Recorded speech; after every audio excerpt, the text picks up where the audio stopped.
On this 316th day of 15 days to slow the spread, President Joe Biden has a message for all of us, and it's a pretty simple one. It's common sense, if you ask me. This pandemic is going to take a whole lot longer before we can return to normal. Well, I'm going to shut down the virus, but I never said I'd do it in 2 months. I said it took a long time to get here. It's going to take a long time to beat it. And so we have millions of people out there who have the virus. We're just, for the first day, I think, correct me if I'm wrong, I've been doing other things this morning, speaking with foreign leaders, but one of the things I think this is one of the first days that the numbers actually come down, the number of deaths and the number on a daily basis and the number of hospitalizations, et cetera. It's going to take time. It's going to take a heck of a lot of time. And we still have, as Dr. Fauci constantly points out, it's one thing when we have mass, how can I say it politely, mass disregard of the warnings about not wearing masks and wearing masks and social distancing and failure to social distance and people getting together on holidays in ways that weren't recommended, et cetera.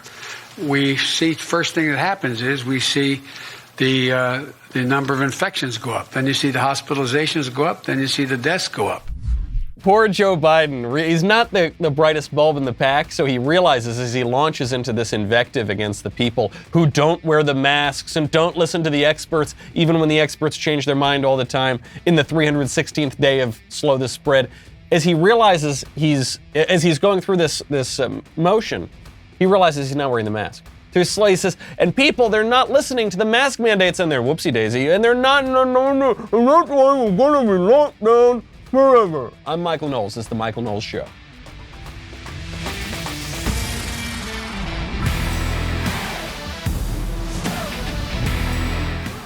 Welcome back to the show. My favorite comment yesterday from Wesley Beyer, who says, Chuck Schumer's Freudian slip wasn't wrong at all. I mean, there was an uprising. You can't joke about that. This is too serious. You're not allowed to make that kind of joke, but it's pretty funny. You know, we all need a little bit more energy, I think, these days. Watching that very sleepy press conference, I think we all could use a little more energy. That's why we need Liquid IV. You all probably know Liquid IV for their very popular hydration drink mix. Well, I certainly like that, especially maybe if I'm exercising, more likely if I'm out having a couple Coca-Colas with the boys the next day. It makes you feel more hydrated and better. However, you got to check out their energy multiplier. It is an absolute game changer, gives you that little extra boost that we all need. We can all probably agree that 2020 was rough. 2021, not looking that much better. One way to start it out on a better foot, though, is to get a little more energy. One stick of Liquid IV's energy multiplier is like drinking 2 cups of coffee. It's an all-natural alternative to processed energy drinks for a sustained energy boost throughout the day. Half of Americans report that they struggle with daily fatigue, especially if you have a newborn baby. You probably look a little fatigued. Don't do it. Don't suffer through it when you have a solution. Grab your energy Liquid IV in bulk nationwide at Costco, or you can get 25% off when you go to liquidiv.com and use code Michael at checkout. That is 25% off anything you order when you use promo code Michael at liquidiv.com. Start fueling your adventures today at liquidiv.com, promo code Michael. I love Liquid IV. Great way to stay hydrated. Great way to get energy. Go check out Liquid IV today. President Biden finally gets the message because, and I said this in the months before the presidential election, I said, we've all been joking about how the virus is going to be cured the day after the election, but I'm not so sure because this is a tremendous amount of power that liberal elites have grabbed. Power in the administrative state, power in elective office, power in corporate America, especially big business like Amazon, for instance, power in all of these various sectors. I don't think they're going to give it up so quickly. And that seems to have been proven correct. Now they're going to say, no, it's going to go on and on and on. We're going to have to keep watching ourselves. Why is this dragging on? Because people aren't wearing masks. Now, of course, that doesn't make any sense at all. The places with the most draconian mask policies, the places with some of the highest mask compliance in the world, are also some of the cities where the virus has been surging. Not uniformly, and there are plenty of places where people aren't wearing masks and the virus is surging too, just to say that perhaps Fauci's original guidance that the masks are not quite as effective as people think. Maybe that was correct, but Fauci's changed his mind. Yesterday, we reported on this new idea from the New York Times that people should wear multiple masks. And I began to say that this was Fauci's new bright idea, but I said, no, Fauci himself hasn't said it yet. I knew he was going to, because Fauci just goes along with whatever political current is convenient for him. But at that time, he hadn't said it. It took him about 12 hours to say it. And now he's gone along to, and Dr. Fauci says, come on, guys, it's common sense. Just wear 2 masks. A lot of folks are hearing now about double masking, wearing 2 masks or trying to get one of those N95 medical grade masks. Do you believe that that's advisable and makes a difference?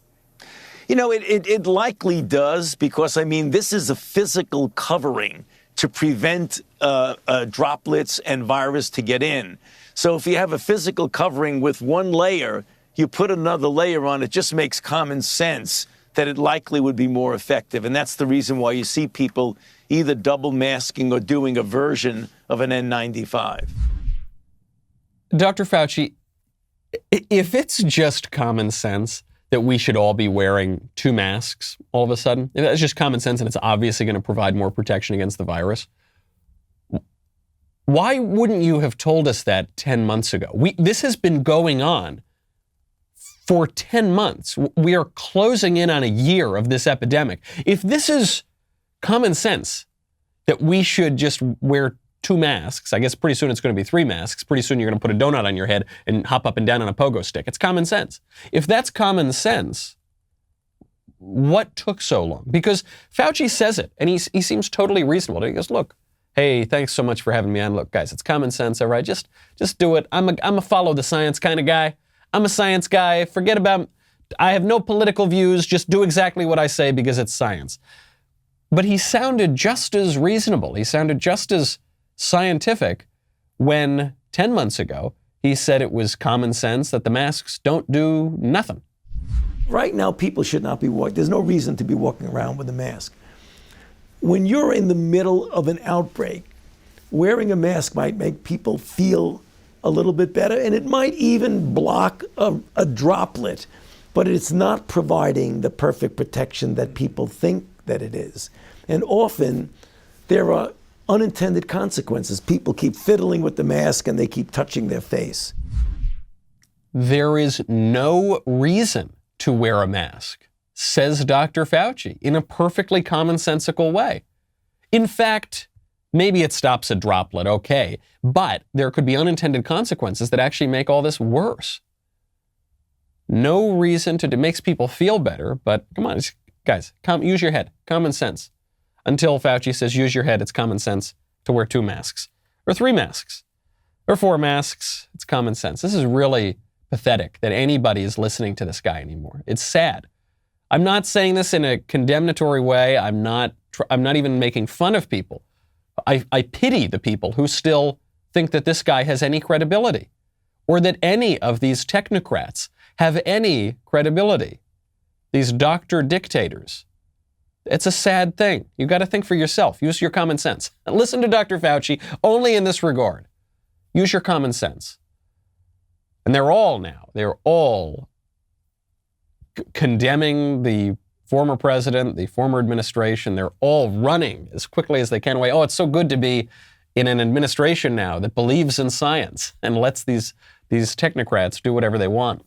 Fauci is not the only one. Jerome Adams, who is the former Surgeon General under President Trump, he is coming out now and begging the liberal elite and the establishment and the media for forgiveness for committing the heinous crime of working as the Surgeon General in the Trump administration. And that is really pitiful. I feel bad. He seems like a nice enough guy. I don't know, he's an impressive guy in his own right. Isn't he an admiral, a Surgeon General?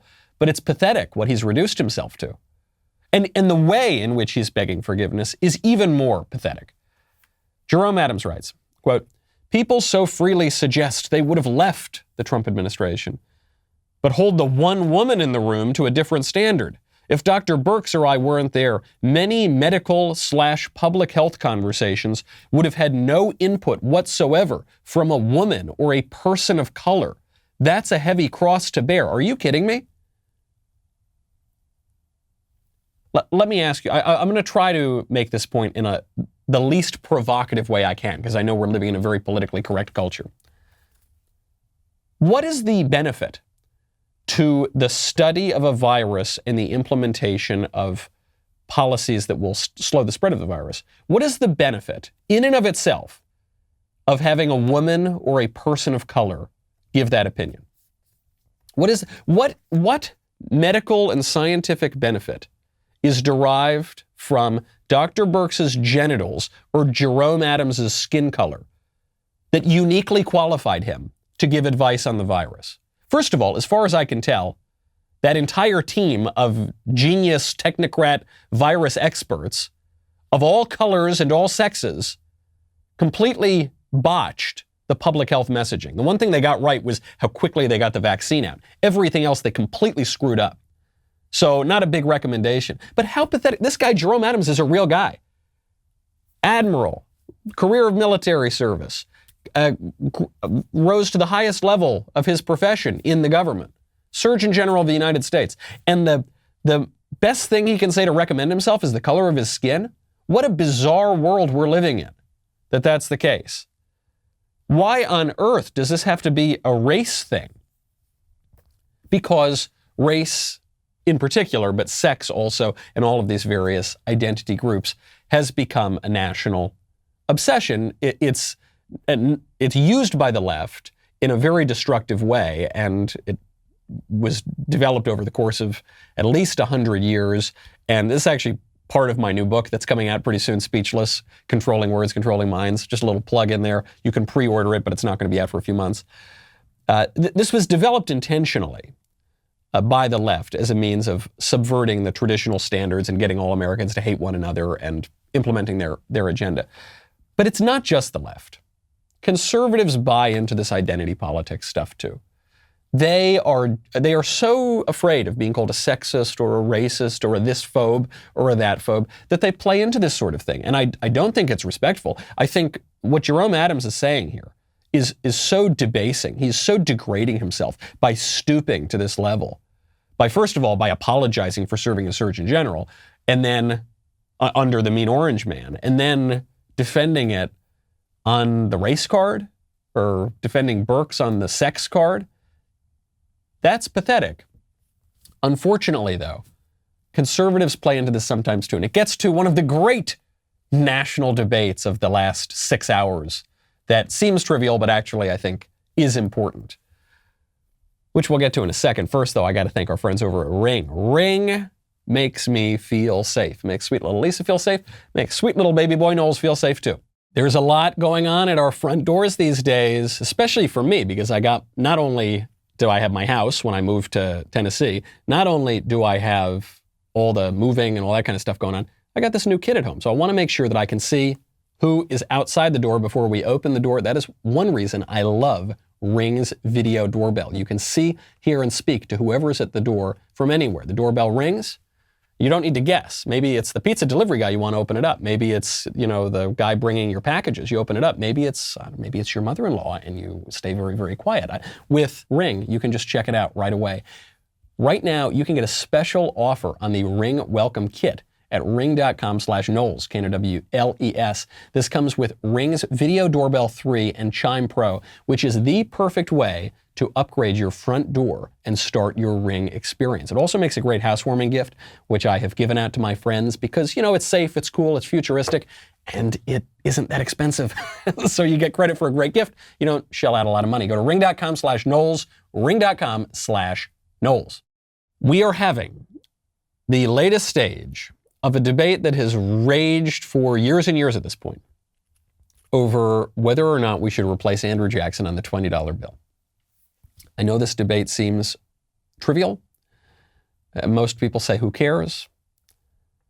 The left cares, because they've been pushing this for a long time. The left cares a lot, and maybe there's a reason for that. The left cares a lot about these things that seem kind of small, like, for instance, gendered bathrooms, right? The idea that men have to use the men's room and women have to use the women's room. They say, I want men to be able to use the women's room. And what a lot of conservatives say is, oh, who cares? Well, the left cares. And their care about it is not frivolous. They realize that in this symbol, this sort of, in itself, a relatively minor act, they can get a whole lot more of their political premises across. That's what we're seeing here. The proposal is to replace Andrew Jackson on the $20 bill with Harriet Tubman. Harriet Tubman, the slave who escaped and got lots of other slaves to be freed as well, developed the Underground Railroad, supported John Brown, who was the great abolitionist, and so therefore we should put her on the $20 bill. I'm against this idea. I'm not against this idea because I don't like Harriet Tubman. Harriet Tubman is a very admirable American. I'm against this idea because of the political message that the left is trying to push with it and that conservatives are acquiescing to. I would say most conservatives I know are for replacing Andrew Jackson on the $20 bill with Harriet Tubman specifically. And the argument usually goes something like this. They say, well, Andrew Jackson's the founder of the Democratic Party and Harriet Tubman's a gun-toting Republican. So yeah, fine by me, folks. That's okay. That's kind of what you hear in the general kind of conservative blue checkmark sphere. However, you'll notice that the people who are actually pushing this, not the people who are acquiescing to it, but the people who are pushing this are Democrats. And the people who have resisted it are Republicans. President Trump slowed this process down for 4 years. It was supposed to happen 4 years ago. He put the kibosh on it. Now it seems to be speeding up again. So why is that? Why is it that the Democrats are pushing the gun-toting Republican and the Republican is defending the founder of the Democratic Party? Well, what people will tell you, usually leftists, but I suppose some conservatives too will tell you, is the reason that anyone would oppose this idea is because you're a racist, because you don't want black people on money. That's why, right? And there it is. There it is. And I think a lot of the reason that Republicans are so quick to jump out and say, no, I'm for it, I think it's great, is because they're doing the thing that Republicans always do, which is trying to prove to the left that we're not racists, which is a fool's errand because the left, first of all, the left harbors much more racial bigotry than the right does. I think that's without question at this point. They're instituting legal racial discrimination on the left. But also, the left doesn't care. They don't care that we're not racist or bigots or whatever. It's just, they're just using it as a cudgel. We're not, bigoted, but that's sort of beside the point. We're talking about this issue here. I think what the move to put Tubman on the bill is for is largely to get rid of Andrew Jackson. Andrew Jackson has been much maligned in this country over the past couple of decades, and Republicans have gone along with it, sort of cynically. They want to prove they're not racists, I think, but also because he's the founder of the Democratic Party.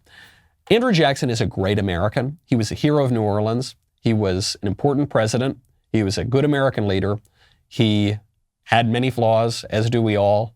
And great men have great flaws, but the attack on Andrew Jackson is a way to attack our traditions and our founding fathers and all the great men that we've revered. They always go for the easy ones first. They always ban Alex Jones from the internet before they ban Donald Trump. Right? They want to ban the guys that nobody's going to defend. And then they ramp it up, and then they ramp it up, and then they ramp it up, and then they go for the sitting president of the United States and whole scores of mainstream conservatives. It's the same thing with historical figures. First they go for Robert E. Lee. What are you, some kind of Confederate? What are you, some kind of racist? And conservatives who understand what this game is about say, wait a second, it's not about Robert Lee. They're going to go after Washington. They're going to go after Jefferson. Remember, Trump said that in a speech. And the left says, no, that's not true. And then the squishy Republicans say, no, that's not true. Lee's terrible. We got to get rid of Lee. And then 2 seconds later, they're toppling statues of Washington. They're erasing his name from buildings. They're getting rid of Jefferson. They're getting rid of, because there's no end to it. So sure, we get this little victory. Yeah, we toppled the leader of the founder of the Democratic Party. Okay, they're coming for all of them too. And it's based on this idea, by the way, that is identity politics. I think Harriet Tubman could deserve, she's been honored in many ways in this country, but sure, put her on some denomination or something. Put her on some money. Make up a coin like they did for Sacagawea. Give Harriet Tubman some money. That's fine. It wouldn't be enough because it's about replacing Andrew Jackson. And I think Harriet Tubman is being used here because of her sex and even more so because of her race. If this is really just about putting an abolitionist on money, why wouldn't we put John Brown on the money? Why not replace Andrew Jackson with John Brown? Harriet Tubman herself greatly admired John Brown, said that John Brown in his death did more than 100 men could living. Harriet Tubman aided John Brown, not in the actual raid on Harper's Ferry, for which he was most famous, because she was either recovering from a sickness or whatever. She couldn't be found at that point, but she did aid him quite a lot. So why not John Brown? Well, John Brown's a white guy. And the people who are pushing this they don't care about Harriet Tubman. They just care about identity politics. And we give in on this because we all like Harriet Tubman. But we're giving them this premise when we replace a great American, Andrew Jackson, when we fail to defend more broadly our American tradition. Don't do it. Don't fall for it. It's a trick. I mean, I get why political correctness has succeeded. I get why the left has been so successful on the cultural front for the last 50 years, certainly, and really for the last 100 years. Because it's so subtle. It's so hard to defend. But I think we should. Speaking of these sorts of putting people of various backgrounds on money, I should remind you, by the way, it's not as though we don't have women of color on money. Sacagawea, I just mentioned. We had Pocahontas on money as early as 1865. We had her on banknotes as early as 1865. Not Elizabeth Warren, who would not be a woman of color, but the actual Pocahontas. Well, speaking of Pocahontas and these tedious racial politics, Disney Plus is banning classic movies from young audiences under 7, namely the people who watch Disney movies. Which movies? Dumbo, Peter Pan, Swiss Family Robinson, and the Aristocats. No longer available for young users on the Disney Plus streaming service.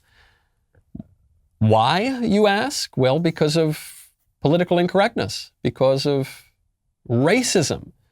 Here's why your kid can't watch Peter Pan right now on Disney Plus. Quote, "The film portrays Native people in a stereotypical manner that reflects neither the diversity of Native peoples nor their authentic cultural traditions. It shows them speaking in an unintelligible language and repeatedly refers to them as redskins, an offensive term, according to white liberals, but not really deemed offensive by Indians themselves. Peter and the Lost Boys engage in dancing, wearing headdresses, and other exaggerated tropes, a form of mockery and appropriation of Native people's culture and imagery." All of that's gobbledygook, and it's completely meaningless. Culture requires appropriation. If you want to become cultured, you need to appropriate different aspects of culture. You need to behave in certain ways. You need to speak in certain ways. You need to develop and cultivate from the same word as culture, certain tastes. I'll try to be as, I always tell you, I try to be as unprovocative as I possibly can. I'm Italian. I am well aware of Italian stereotypes. We like eating lasagna. We talk with our hands, as you can see I'm doing right now. We have certain stereotypes that go along with that culture, right? If I strip away all of those stereotypes, I take away all the lasagna, all the pizza, all the bippity-boppity-boo, all the speaking with your hands, all that kind of stuff, all of the physical characteristics, because I don't want to be racist or culturally appropriative, I have just erased the culture. I have ironically done the thing that the left pretends they don't want to do, right? Because the left castigates conservatives when we appropriate culture, but they also castigate conservatives when we don't appropriate culture, when we erase culture. It's a damned if you do, damned if you do scenario. But we give into this because we're so afraid of being called racist or whatever. Don't do it. Racism is bad because it's an offense to human dignity. That's why we shouldn't do it. Good, done. Put that in a box, tuck it away, you're good. Don't worry about it anymore. Don't worry what these cynics and idiots and nefarious political actors think about you. Gotta get rid of political correctness, folks. That's what we're trying to do here at the Daily Wire. Earlier this month, we released our first film, Run, Hide, Fight, exclusively for Daily Wire members. We picked up Run, Hide, Fight after Hollywood studios turned down the, quote, distasteful subject matter because it didn't include leftist talking points, wasn't pro-gun control, celebrated heroic bravery instead of glorifying mass shooters. early critic reviews for the movie were negative. They didn't like it at all. So then we released it for you guys. And then the audience score jumped up to like 93% or something with over 2,000 reviews. So the critic score is like negative 93%. The audience review is positive 93%. And that's usually the movie I want to see. You can watch it over at dailywire.com. You can watch it on our mobile app. You can watch it on our streaming apps at Apple TV and Roku.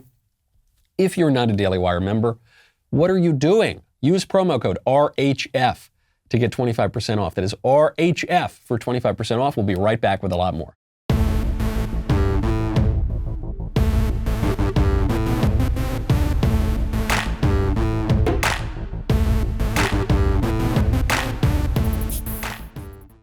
These racial identity politics are, they've been farcical for a long time, but they're becoming even more so, and it would seem that there's no limit for it. What has happened right now in politically correct culture, wokeism, whatever you want to call it, intersectionality, is that white has just become a synonym for bad. Right? Whiteness is an actual term that people use, is simply a synonym for bad thing, badness, evil. That's why we have to eradicate whiteness. We need to root out our own whiteness. I mean, it's being used really, if you want to be very specific about it, to refer to original sin, the fallen nature of man, which is now, formerly we understood that this was a universal aspect of our human nature. Now it's being wielded by political leftists to suggest that only some people are guilty of this and they've caused all the problems in the world. Part of this also is because of we could go on for hours and hours about this, but because of the left's anthropology, because over the past certainly 150 or so years, the left has indulged these theories that man is essentially good, but that society is what corrupts him. And so, you just need to perfect politics, you need to perfect especially education, and then once you do that, crime and disease and everything is going to go away. That raises the question, of course, if individual men are good, how come society got bad? But one way that the present-day left is answering that is they're saying, well, people are good generally, but there's this one group of people that's bad, and they have this thing which is evil, and it's called whiteness, and so we've got to root that out. And that lies at the heart of a lot of this intersectional kind of racial ID politics.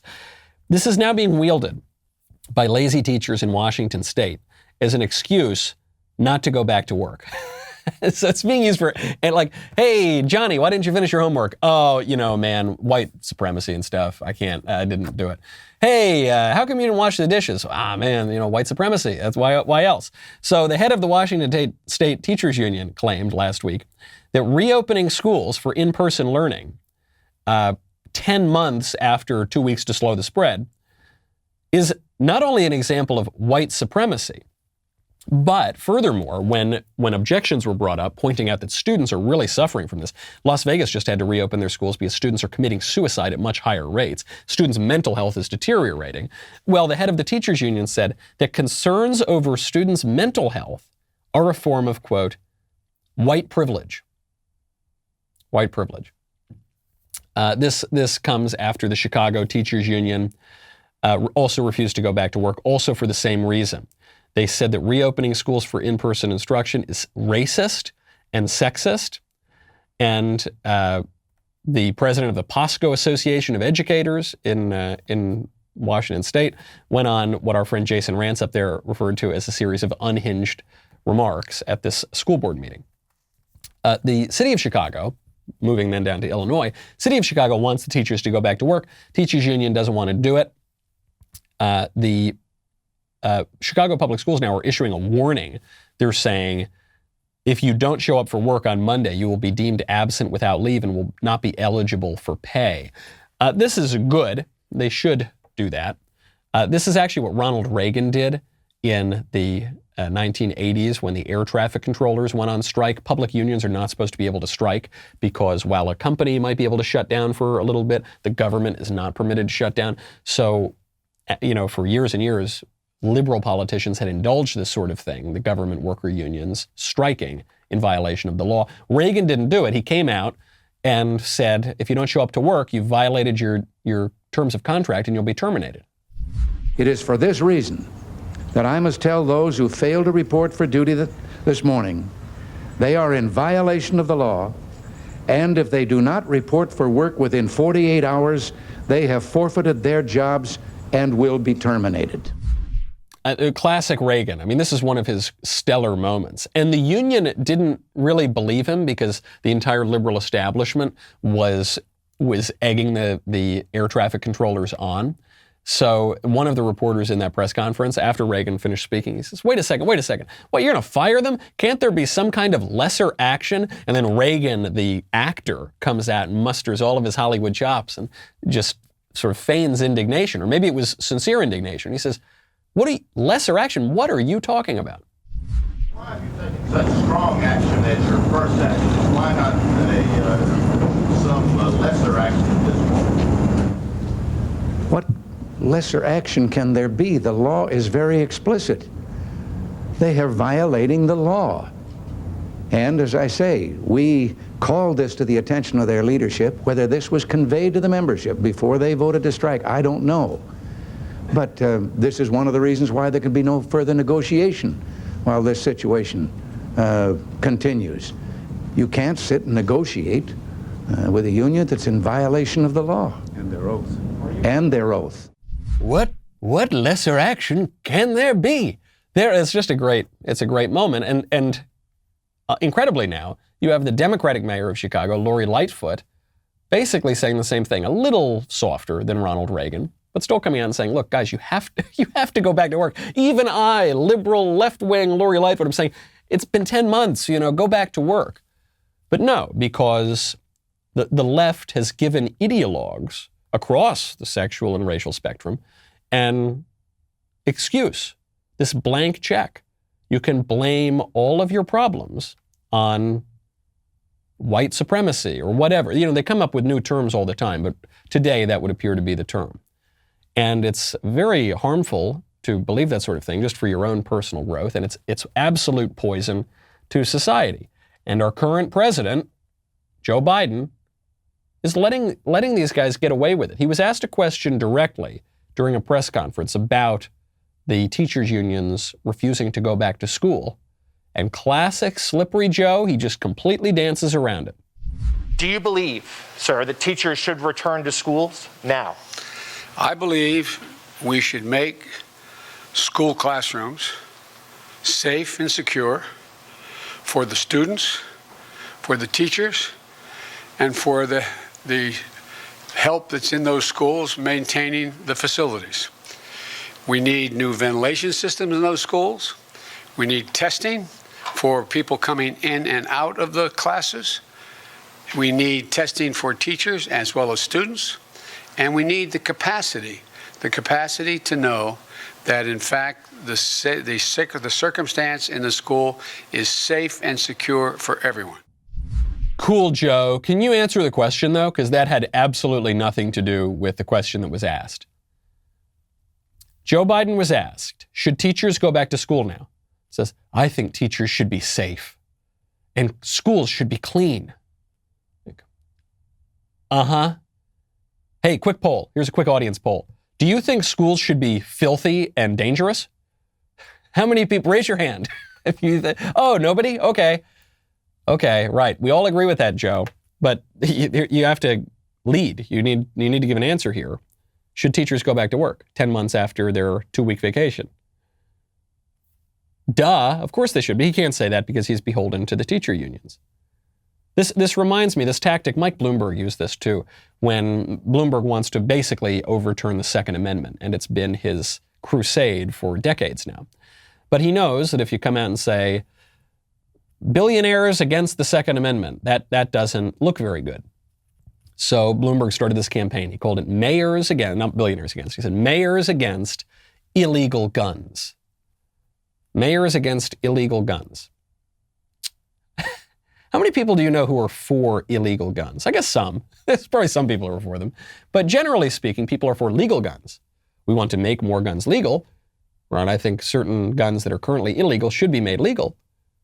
But nobody's for illegal guns, really. But he has to say that because it sounds more palatable. And that's Joe Biden. Presidents for safe clean classrooms. Okay, sure. But he won't give the answer. By the way, there's a study out now. I know the left loves studies. I take them with a grain of salt, but I'll use them when they suit my purposes.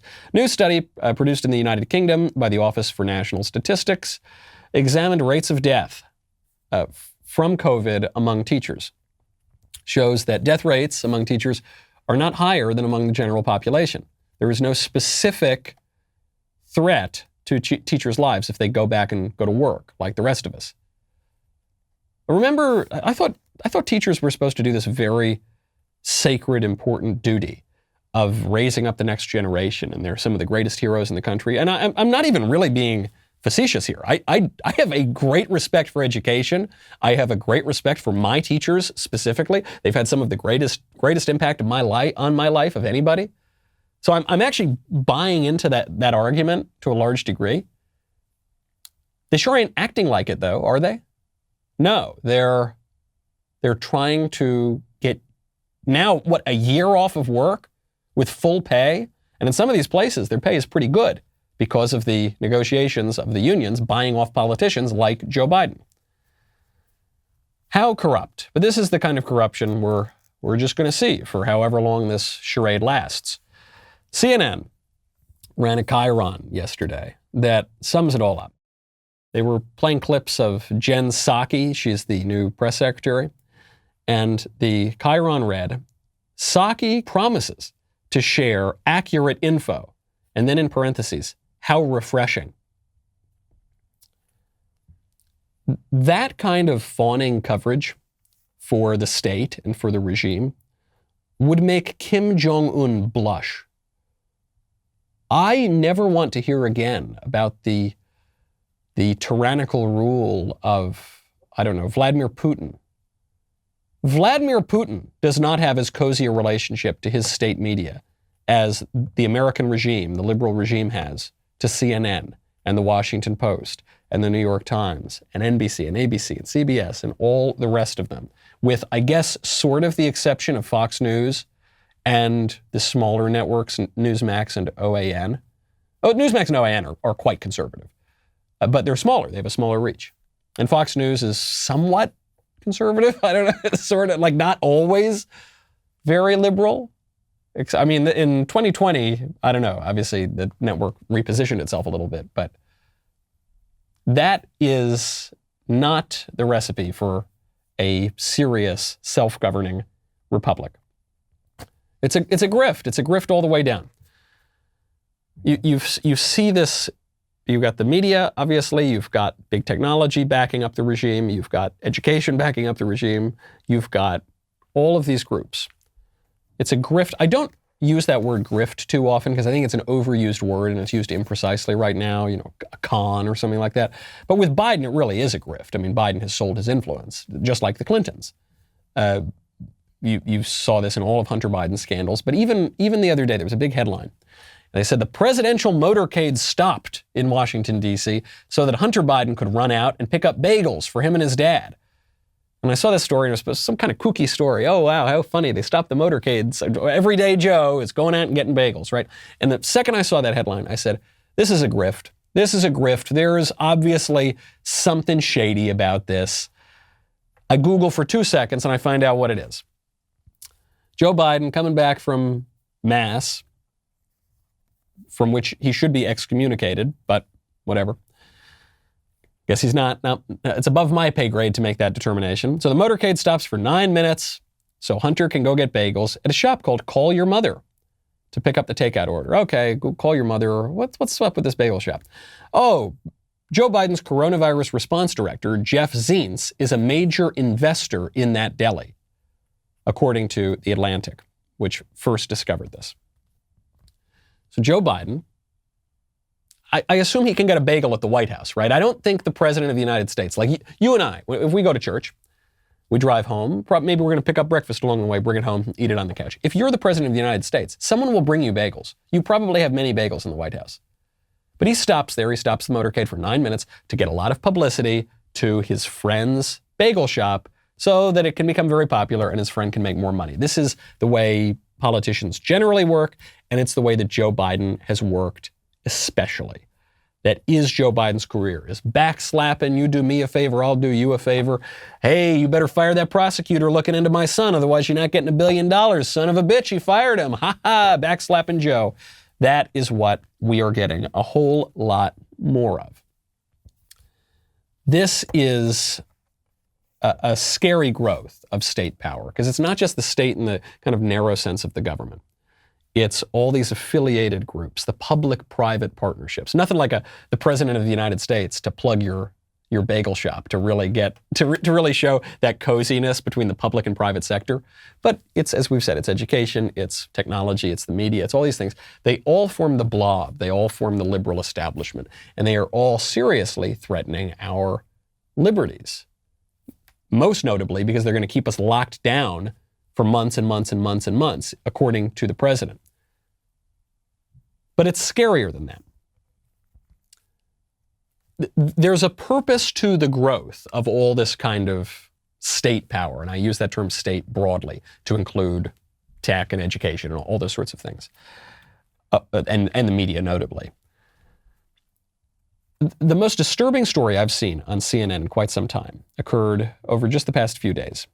An 18-year-old guy, Jackson Reffitt, turned his dad in to the FBI because his dad went to the Stop the Steal rally at Capitol Hill. Maybe he was part of the riot, I'm not sure. He was certainly around the area.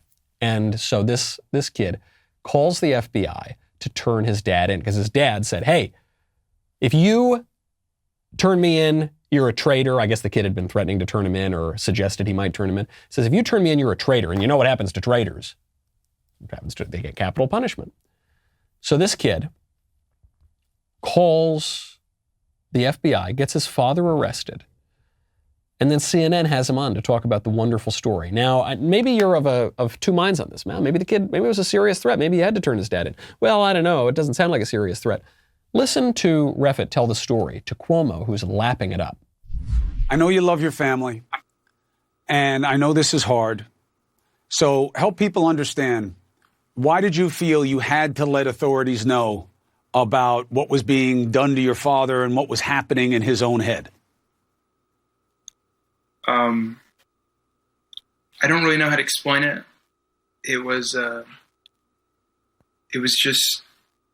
It just felt like the right thing, regardless of my emotions and how I felt and how much I loved my family and my dad. I was worried. I didn't think he would actually do anything bad, but him saying anything even remotely threatening to me and my sister and my family and government officials, it was just too much. Now, listen here. This is an important point that he's making. Because presumably the reason he called the FBI on his dad is because his dad threatened to kill him, right? He says, you'd be a traitor. You know what happens to traitors. But the kid says right here, he doesn't think his dad would have done anything bad. He doesn't actually think it was a threat. But he turned his dad into the FBI anyway. His dad's since been arrested. Why did he do it? Well, he makes clear it's because they have different political views. It's been definitely over the past 4 years that it's grown and just snowballed into what my dad's become now. And he's still my father, but he's changed a lot. How so?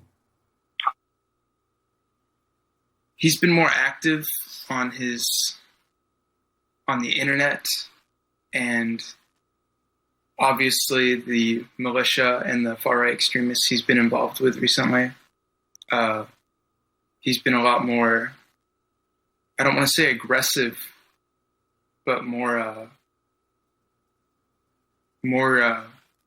scared. Would he talk to you about it? No. I actually never even knew he was going to D.C. until the day he left. I'm sure it was because of my political views, but I'm not sure.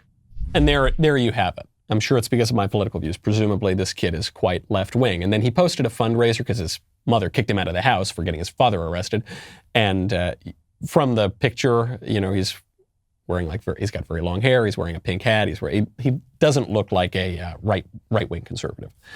I'm not even really attacking this kid. I mean, he's 18 years old. I guess he's an adult, and it's wrong to get your father arrested. generally speaking, especially for just being a Republican. But I'm not attacking this kid. My heart kind of breaks for this kid, and certainly it breaks for the family, the sisters and the mother, who the kid acknowledges. He says, oh yeah, I've broken their hearts. I've totally destroyed their lives. Yeah, because I got my dad arrested. But I felt like I had to do it. I'd do it again. And Chris Cuomo, that disgusting man, lapping it up. So happy. Oh yeah, tell me more about how you got your dad arrested, because he's so right-wing. Yeah, tell me. Oh, you had to do it. You had to do it. I mentioned this whole story, not even to comment on the kid or the dad or even Chris Cuomo. I bring up this story because it has a lot to do with how the left operates. It actually tells you a lot about the difference between the right and the left. They begin with fundamentally different views of society, and their political agendas are oriented according to those premises. So for conservatives, the fundamental building block of society is the family. It's not the individual, it's the family. That is the fundamental building block. We are not born as free-floating atoms flying around in outer space, and then we land, and through our consent, we choose to join a family. It's not how it works. We are born out of an act of love between our parents, and at a higher level, out of the act of love of God, our Creator, who creates the world through an act of speech. Let there be light, and so on. And we are born with duties, with obligations, with loyalties. We are stewards of ourselves, our life, which is a gift from our parents as a proximate cause and from God ultimately. And we are stewards of this creation. That's where conservatives begin. The left, and I include liberals in this, I include libertarians in this, the left libertarians certainly, begin with this idea that the individual is the building block of society. And we are born primarily to rights and entitlement and not loyalty and not duty and not obligation, but darn it, I better get mine, all oriented toward the ultimate liberation. And that liberation must occur by overcoming the institutions of society, which now we use the term white supremacy, I guess, it's the term du jour. It's a faddish idea. But you hear all the patriarchy is another one of these, and ultimately the family, which is that bedrock institution. It's the smallest political institution you can have of multiple people in society organically. That is why the left is always attempting to destroy the family by any means necessary, by redefining the family, by taking power away from the family, by increasing the role of the state. This is why even radical individualists sometimes become defenders of state power, because if the fundamental unit of society is the individual, then the only way to do anything together is by amassing all those individuals together, that is truly the theory of fascism, and it's in the true meaning of that word, where you bundle all the sticks together in the state, and the state is the highest good. And of course, the progressive left has this exalted view of the state, and even mainstream liberals have an exalted view. Those are different scenarios, and you're going to see a whole lot more of this. It's deeply disturbing, but this is what it looks like. We talk about it in the abstract a lot. This is what it looks like on the granular level. And this is going to be a process that goes on like the lockdowns, according to Biden, for months and months and months and months and even longer. I'm Michael Knowles. This is The Michael Knowles Show. See you tomorrow.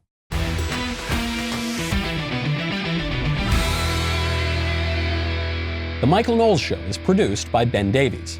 Executive producer, Jeremy Boring. Our technical director is Austin Stevens. Supervising producers, Mathis Glover and Robert Sterling. Production manager, Pavel Vidovsky. Editor and associate producer, Danny D'Amico. Audio mixer, Mike Coromina. Hair and makeup by Nika Geneva.